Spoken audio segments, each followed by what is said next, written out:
Hey, welcome back to the Confidad Podcast. My name is Dan, your host, and I'm so grateful to have you joining us today as we dive a little bit deeper into the time well spent method. Quick shout out to my buddy Chris Schuster of Schuster Sound, who created that custom music for the podcast. Thank you, Chris. Really appreciate what you add to this podcast. We'll begin today, like we do every episode, with our fatherhood mindset. Say it out loud with me. I'm the only one who can fulfill the father role I have, so I choose to do it well. I get to show up well for my kids. Imperfection is reality. Ownership is a choice. Today is brand new, and so is tomorrow. I am wholly loved, so I will love wholly. Today, we're going to talk about the third concept within the time well spent method. And it's a little bit more ethereal, a little bit more 30,000 foot. And I want to talk about it in a way that can help you start to grasp. What does it look like to know my kids? What does it look like to spend 5 minutes once a day knowing my kids? Understand that the more that we spend time seeing our kids and the more the time that we spend hearing our kids, the better we will get to know them, right? Imagine it like a triangle. Knowing is at the top, and at the bottom of either side of the triangle is seeing and hearing. Over all these three concepts, being present in the moment matters, okay? We've talked about presence. We talked about being content in where we are in our fatherhood journey and how that can lead us to being present. Contentment is the pathway to presence. And what undergirds all three of these concepts is a thing called integrated neuro pathways. And so there's a concept in a book called The Yes Brain, where it talks about when we're spending time engaging with our kids and both of our quote unquote yes brains are turned on, it starts to integrate neuro pathways, meaning neural pathways are like well-worn paths within the neurons in your brain that it's like when habits become, you don't think about them, they just become how you act, right? And then your action becomes your life. That's what we're talking about here. So as we implement this 3 times a day, 5 minutes for each kid, it starts to integrate these neural pathways. And what happens is you could be a guy who maybe you would never admit this out loud to anyone, but you don't really love being around your kids. I had a dad tell me once he'd rather stay at work late. He would rather work late and come home just in time to tuck his kids in bed and give them a kiss so that he could A, provide for them, meaning make more money, and then B, avoid the reality that when he goes home, it's a totally different perspective than when he's the boss at work. Everyone at work listens to him, respects him, understands that he's the one that writes the paychecks, and so they respond well to him because of his power and his control and his leadership. I'm not saying those things in a negative sense, like that's just the reality. But to go home to his kids, he didn't have much power, control, or leadership because it always was whining, screaming, and chaos. And so he said, I feel bad, but I'd rather just be at work and then come home last minute, tuck him in. And if that's you, what we can do is by starting to do this slowly, 1% better every day, like integrate it slowly throughout the next few weeks, is it starts to make the neural pathways become integrated when you're spending time seeing, hearing, and knowing your kid. And actually, they start to look forward to having you around, and you look forward to those little windows throughout the day to be fully present with them. Okay, so that's the goal, kind of where we're going, how to get there, these 3 5-minute windows once a day, and then also being present, like fully present, like we talked about in the last couple of episodes. So we said seeing requires proximity, meaning being on their level, being in their world, entering into their life as they see it. Hearing requires prompting, like those open-ended questions, and posture, how you're showing up for those moments of listening. And the last, knowing requires perspective. And the perspective that you get by seeing and hearing them is what equips you to show up well for the knowing, okay? What it looks like is how you take what you're learning in the seeing and the hearing moments and integrating that into the knowing. So you can hear your kids say something like, I've never tried Indian food, or I've never tried Mexican food, or I've never tried fill in the blank. And you hear them say that earlier in the day or days before. And in this time of knowing, you're like, hey, I heard you the other night when you said you wanted to try Indian food, and I know that that's something you're interested in. Let's come up with a time to go try it. Or we got ingredients to make our own chicken tikka masala tonight and naan bread. Would you like to help out? And so then they understand that they are heard and that they are seen, and you're getting to know them a little better because you're taking what you're learning and you're integrating that in to the time that you're spending with them. There's a concept that I want us to help wrap our minds around, maybe change our perspective when it comes to knowledge, okay? There's a traditional rabbinic saying that goes something like this. Knowledge is having all the correct answers, and wisdom is knowing the right questions to ask. Say it one more time. Knowledge is having all the correct answers, while wisdom is knowing the correct questions to ask. The idea is, do we think we know our kids? Because if we think we know them, if we think that we already have it all figured out with them, then we're kind of putting a period on the relationship. We're saying, yep, it's done. I know you. And we're done. Like, it's just, now we're just going to exist in this family, in this home, and in our lives based on my assumption or my knowledge that I have about you. That's why open-ended questions are so important, because it's actually a wiser way to approach the relationship that you have with your kids. And so instead of putting them in a box, or instead of saying, I know you, and it's just period, end of sentence, what if we said things like, I know a lot about you, but I'd really love to know more?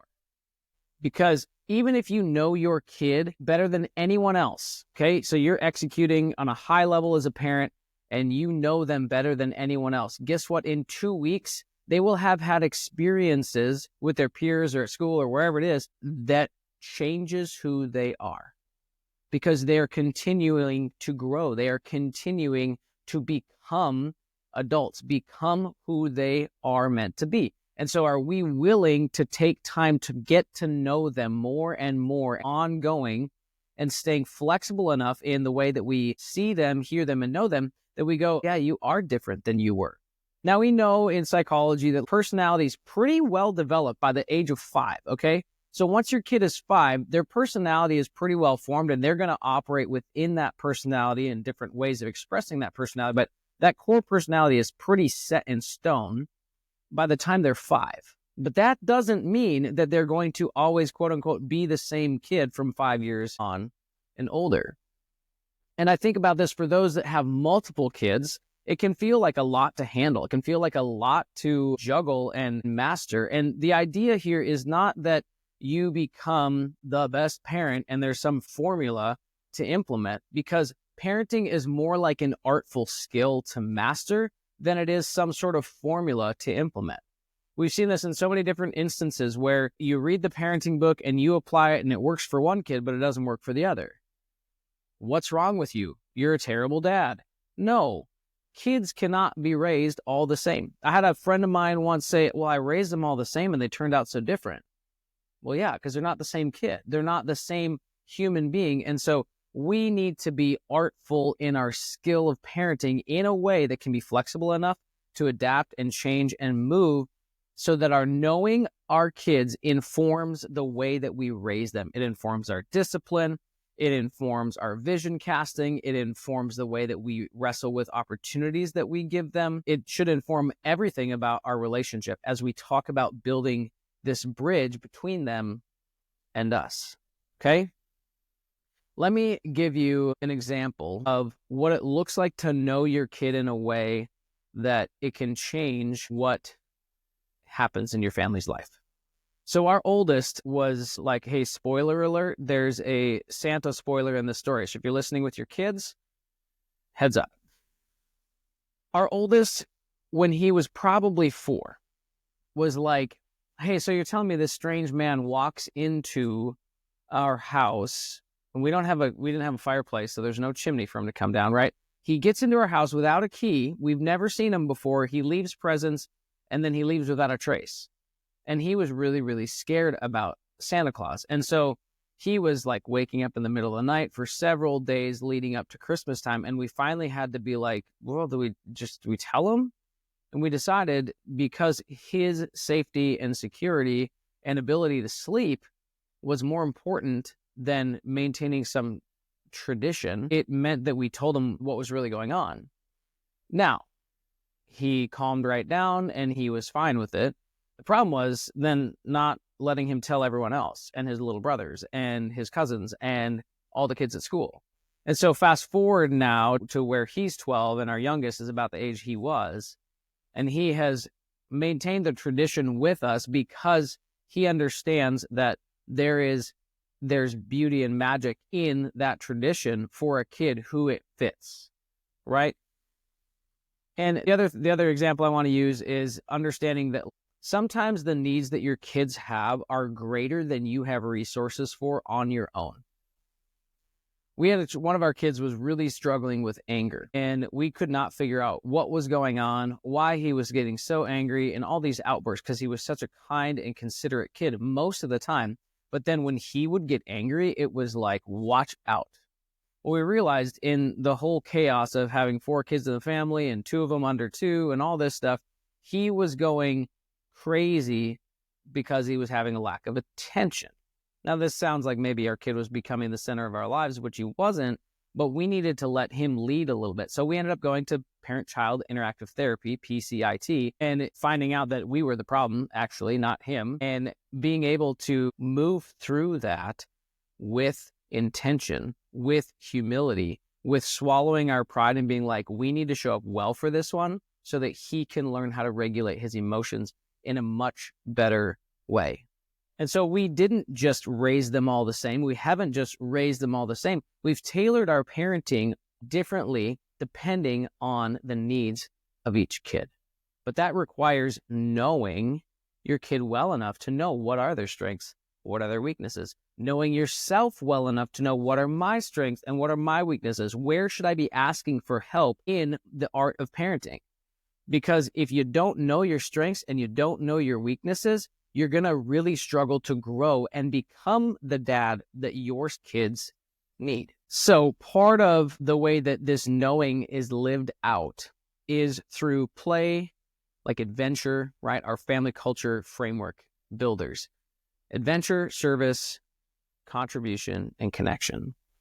When you start to know your kids in these little 5-minute windows, it starts to inform the overall culture of your family. And so as we move deeper into the family culture framework in the coming episodes, it'll be really key to understand that like the time well spent method, seeing, hearing, and knowing your kids is the foundation that we build the family culture framework upon. Because if you are missing one of those legs of the stool, one of those legs of the triangle, the seeing, the hearing, or the knowing, it makes it really wobbly and it makes it less secure for moving into the future, because maybe you're just an authoritarian control guy who's like, oh, we're going to have a vision, we're going to do this thing, and it's going to be amazing. And then you just take off without letting your kids inform the culture of your family, inform the actions that you're taking, inform the adventure that you're going on or the service projects that you are a part of, okay? So knowing your kids is a helpful thing when understanding their role in the family and their community as well. We say it takes a village to raise a family, but how many of us are out there raising our hands asking for the help that you need? Let's make it normal to ask for the help that we need, because instead of standing on some fake facade strength of I'm a great dad, what if we actually had the guts? What if we actually manned up and said, I need help. I need to understand my kids more and I don't know how to do it and I need help. Will you help me? That's what a good dad does. He swallows his pride and he allows himself to go through the hardship of growing the weak parts of him as a dad. And this knowing piece can be a really solid way of understanding your weaknesses as a dad. So, to empower you a little bit today, let's do a thought exercise. I want you to take, after you finish this episode, if you're driving or whatever, I want you to write out each of your kids' names, and then underneath of them, I want you to write a character, like a character strength that they have. Honesty, integrity, service, others-focused, love, justice-oriented. Like, what are the things that make your kid, each one of them, what makes them them? And then under that, what are the kind of activities that you know they love to do more than anything else? Whether it's sports or art or music or whatever, it doesn't matter. The idea is, let's take some intentional time understanding who your child is, jotting it down, and start to build up this knowledge base within yourself that can help you then lead your kids into the family culture framework, into a family that they are proud to be a part of, into a team. So I hope you feel empowered today. Go ahead and jot those things down. Write their names, the character pieces of them, and the activities based on those characteristics of them. And then we'll be able to take those pieces as we move forward through the course and understand more and more how knowing your kids informs the way that you lead them. Here's to becoming the dad that your kids need. We'll see you in the next episode.